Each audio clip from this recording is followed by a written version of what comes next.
Hello दोस्तों, स्वागत है आप सबका एक बार फिर हमारे चैनल पर। बात करेंगे इस वीडियो में शिक्षा विभाग से जुड़े अपडेट्स और जानकारी की। चैनल पर पहली बार तो लाइक करें, सब्सक्राइब करें, आगे भी अपडेट्स मिलते रहेंगे। बात करेंगे शिक्षकों के लिए शिक्षा विभाग के द्वारा शिविरा पंचांग 26-27 सेशन का जारी हो चुका है और इसमें जो वर्ष पर्यंत करने योग्य कार्य, उत्सव और विभिन्न प्रकार की गतिविधियाँ और विद्यालय के कार्यक्रम शामिल है। तो क्या क्या रखा गया इस बार बात करेंगे। और काफ़ी कुछ बड़ा बदलाव किया गया है जिसका विरोध भी सामने आ रहा है शिक्षक साथियों के लिए। सबसे बड़ी अपडेट तो यही है कि इसमें छुट्टियों में कटौती कर दी गई है। तो सेशन 26-27 का शिविर जारी हो चुका है जिसमें विद्यालय के कार्यक्रम, अवकाश, परीक्षाएं, खेलकूद, अन्य विभिन्न शैक्षिक शैक्षिक गतिविधियां वगैरह दी गई है। सामान्य निर्देश की बात करें तो सबसे पहले सेशन अब 1 अप्रैल 2026 से यानी आज से आरंभ हो चुका है और सामान्य प्रवेश प्रक्रिया व नियमित कक्षा शिक्षण 1 अप्रैल से ही प्रारंभ है। 1 अप्रैल से 25 अप्रैल तक प्रवेशोत्सव का अभी चरण भी चल रहा है जो है प्रथम चरण रहेगा। आगे भी इस प्रकार से चरण चलेंगे, लगभग 4 चरण चलेंगे प्रवेशोत्सव के। तो 1 से 25 अप्रैल प्रथम चरण जो है प्रवेशोत्सव भी चल रहा है और प्रवेश की अंतिम तिथि 11 जुलाई 2026 है। कक्षा 9 से 12 के लिए। कक्षा 1 से 8 की बात करें तो ये वर्ष पर्यंत जो है एडमिशन चलते रहते हैं। साथ ही व्यावसायिक शिक्षा संचालित विद्यालय में योजना प्रचार प्रसार नवीन विद्यालयों के प्रवेश के लिए काउंसलिंग कार्य है 21 जून से 30 जून तक रहेगा। अनामांकित ड्रॉप आउट विशेष आवश्यकता वाले विद्यार्थियों को प्रवेश सुनिश्चित करें। और सबसे बड़ी जो अपडेट यहाँ पर देखने को मिल रही है वो यही है कि अवकाश के बारे में आपको बताते हैं। तो मध्य अवधि अवकाश, दीपावली का जो अवकाश है 4 नवंबर से 15 नवंबर 2026 तक रहेगा। शीतकालीन अवकाश जो है 31 दिसंबर से 10 जनवरी 2027 तक रहेगा और सबसे बड़ी ग्रीष्म अवकाश जो है वो 17 मई से 20 जून 2026 तक ही रहेगा। तो इनमें बड़ी कटौती की गई है। ग्रीष्म अवकाश में लगभग 10 दिन जो है काट दिए गए हैं। शिक्षकों के अवकाश को लेकर बड़ी अपडेट है और शिक्षकों में आक्रोश है, विरोध भी है। शीतकालीन अवकाश में 1 दिवस की कटौती की गई है। और बात करें वार्षिक बोर्ड परीक्षा में अंतिम परीक्षा के उपरांत विद्यार्थी को आगामी कक्षा में अस्थायी प्रवेश दे दिया जाएगा और बाकी केंद्र राज्य के समस्त राष्ट्रीय अवकाश जो है वो विद्यालय पर मान्य होंगे। और वर्ग विशेष, कारण विशेष को आधार बनाकर किसी विशेष दिन अवकाश, रीजनल अवकाश, एक्सटर्नल स्थानीय अवकाश राज्य सरकार जो भी घोषित किया जाएगा वह भी अवकाश संबंधित विद्यालय में लागू होगा। उसके साथ ही कुछ जरूरी अपडेट्स देखेंगे। शिविरा पंचांग में बताया गया है कि समान अवकाश की स्थिति में कोई विसंगति हो तो ऐसे में राजस्थान सरकार की पंचांग तिथि को सही माना जाएगा। और इसके साथ ही बाल सभा वगैरह लेनी है, पीटीएम है, एसएमसी एसडीएम्स की बैठक वगैरह लेनी है, वो भी ध्यान रखना है। समस्त विद्यालय में 1 सितंबर से 15 सितंबर स्वच्छता पखवाड़ा भी अनिवार्य रूप से चलेगा। और टैफ भरा जाएगा वो प्रथम 6 माही का जुलाई से अगस्त 2028 तक, द्वितीय 6 माही डेटा जनवरी से फरवरी 27 तक भरवा जाएगा। साला सीधी मूल्यांकन भी है जुलाई से अक्टूबर 2028, बाह्य मूल्यांकन भी है अगस्त से दिसंबर तक होगा। CCSIQ FLN के लिए रचनात्मक आकलन जो है S7 S2 70 पर्यंत लेने हैं और 6 से 12 के प्रति विद्यार्थी को नीली गोली, कक्षा 1 से 5 को पिंक गोली, गुलाबी गोली देनी है। प्रवेश के लिए यहाँ पर दिशा निर्देश दिए गए हैं राज्य सरकार के ने, जो पुराना मेरे हिसाब से लगा दिया गया है क्योंकि अभी हाल में अपडेट आ रहा है कि 5 वर्ष वालों को एडमिशन देना है, लेकिन यहाँ लिखा है कक्षा 1 में प्रवेश के लिए विद्यार्थियों की आयु 6 वर्ष उससे अधिक 7 वर्ष से कम निर्धारित की गई है। तो इसमें संशोधन होगा, आ जाएगा और लगभग 5 वर्ष वालों को प्रवेश देना है। वर्तमान में तो ये ऑर्डर थी, अब इसमें ये लिख दिया गया है। इसके साथ राज्य कर्मचारी, माता पिता, अभिभावक के स्थानांतरण की स्थिति में स्थानांतरण प्रमाण पत्र के आधार पर विद्यार्थी मध्य सदन प्रवेश दिया जा सकता है। तो हाउस होल्ड सर्वे की बात करें तो इसमें कहा गया है कि बालक बालिकाओं की मेन स्ट्रीम है और नामांकित बालक बालिकाओं के माता पिता अभिभावकों से संपर्क करके उनको आयु अनुरूप कक्षा में प्रवेश भी कराना और शिक्षण की आवश्यकता का आकलन करते हुए आवश्यकता अनुसार संगठित पाठ्यक्रम के माध्यम से विशेष शिक्षण की व्यवस्था करना सुनिश्चित करें। ड्रॉप आउट और नामांकित विशेष अवस्था वाली बालिकाएं हैं उनको आयु के अनुरूप कक्षा में नामांकित करना। विद्यालय में अध्ययन के लिए विशेष जो है बालक बालिकाओं का फंक्शनल असेसमेंट करवाया जाकर बच्चों को समग्र शिक्षा के तहत निःशुल्क अंक उपकरण उपलब्ध भी कराए जाएंगे। और होम बेस्ड एजुकेशन से जोड़े गए बच्चों को उनकी आयु के अनुरूप कक्षा में प्रवेश सुनिश्चित करें।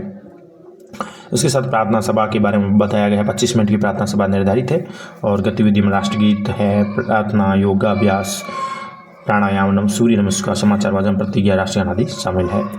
और प्रत्येक महीने के प्रथम सोमवार को प्रार्थना सभा संस्कार में विद्यार्थी तंबाकू उपयोग नहीं करने की शपथ भी लें। इसके साथ ही विद्यालय प्रबंधन को लेकर है कि एसएमसी एसडीएम की नियमित रूप से आपको संचालन करना है, बैठ के लेनी है और राज्य के विद्यालय में शैक्षिक शैक्षिक गतिविधि आवश्यकताओं की पूर्ति के लिए और विद्यालय के स्वच्छता एक्शन प्लान के लिए जो CSG राशि दी जाती है उसमें 10% राशि स्वच्छता एक्शन प्लान पर खर्च की जाएगी, जिसमें शौचालय, मूत्रालय की साफ सफाई, पेयजल रखरखाव, मध्याह्न भोजन से साबुन से हाथ धोने की व्यवस्था वगैरह रखनी है।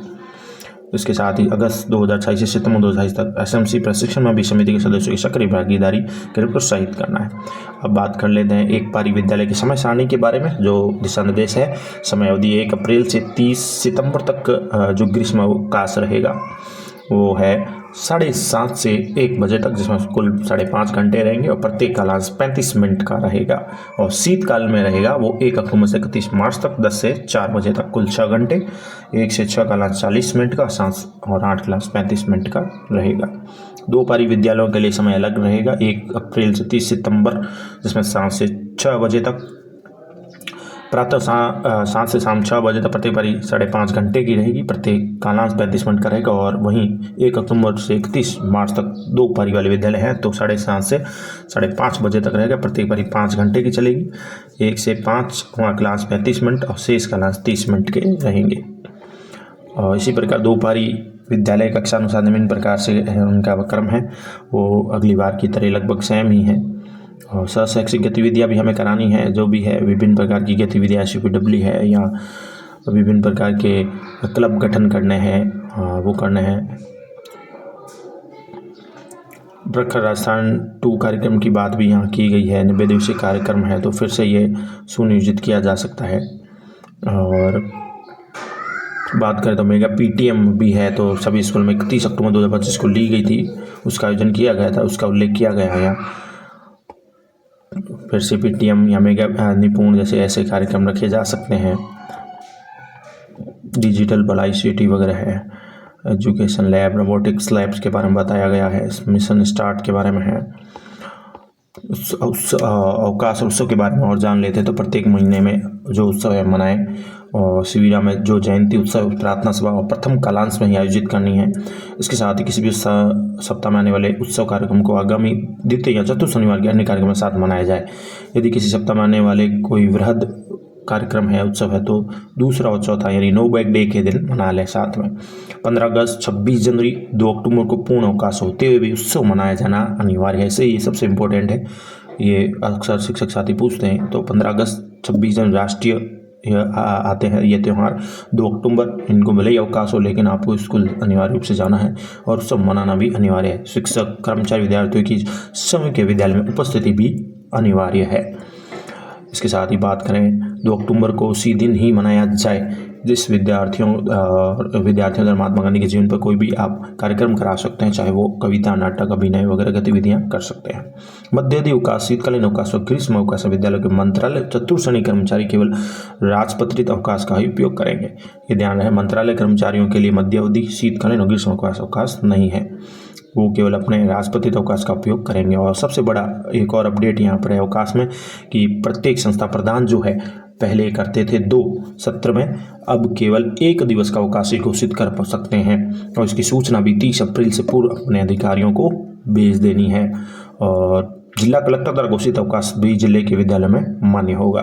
तो ये भी बड़े बदलाव है। मूल्यांकन परीक्षाएं हैं वो इस प्रकार से है कि प्रथम और द्वितीय कालांश में शिक्षण कार्य होगा और प्रथम परक, द्वितीय पर तृतीय परक भी इस प्रकार से लेना है आपको, जैसे प्रथम और द्वितीय में शिक्षण कार्य हो, तृतीय व चतुर्थ कालांश में परक आयोजन हो जाए और पंचम और षष्ठम फिर से शिक्षण कार्य हो और सप्तम और अष्टम यानी 7 और 8 पीरियड में परक का आयोजन करना है।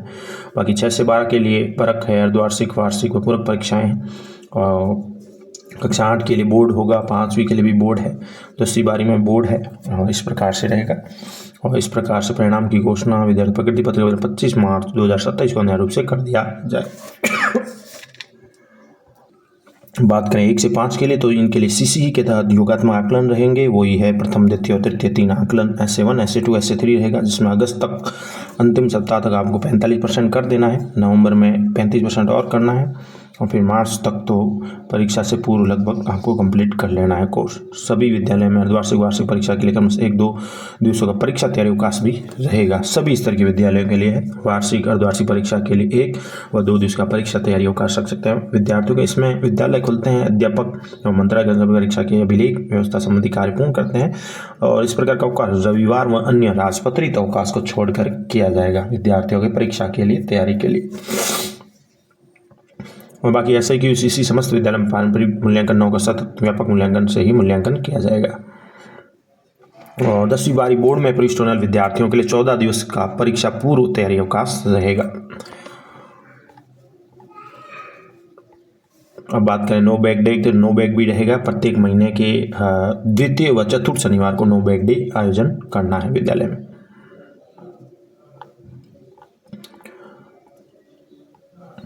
और 15 अगस्त 26 जनवरी 2 अक्टूबर को शिविरा पंचांग में दर्शाए गए मनाए जाने वाले समस्त उत्सव जयंतियां सम्मिलित है। शिविरा पंचांग सम्मिलित अग्रगत गतिविधियां कार्यक्रम नो बैग डे हेतु निर्धारित समय सामने में 40 मिनट का समय निकालकर विद्यालय संचालन के अंतिम समय में आयोजित किया जाए। 15 अगस्त 26 जनवरी 2 अक्टूबर के उत्सव पूर्व की बातें उसी दिन को ही मनाने हैं।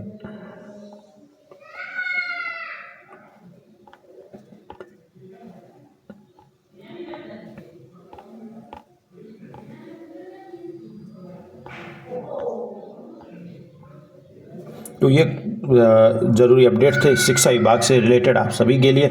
मोस्टली जो है कुल मिलाकर लगभग 12 एक करीब अवकाश की कटौती कर दी गई है शिक्षा विभाग के सुविधा जो जारी हुआ है शिक्षकों के अवकाशों में, और बड़े बदलाव किए गए हैं। शिक्षकों में इसका काफ़ी विरोध भी है और सरकार से मांग की जा रही है कि शिक्षक संगठन के माध्यम से कि जल्द ही इसमें वापस बदलाव भी किया जाए। आपका क्या कहना है, क्या ये सही किया गया है या गलत है, कमेंट करें। धन्यवाद। तो ये सुविधा जारी हो चुका है नए सेशन का।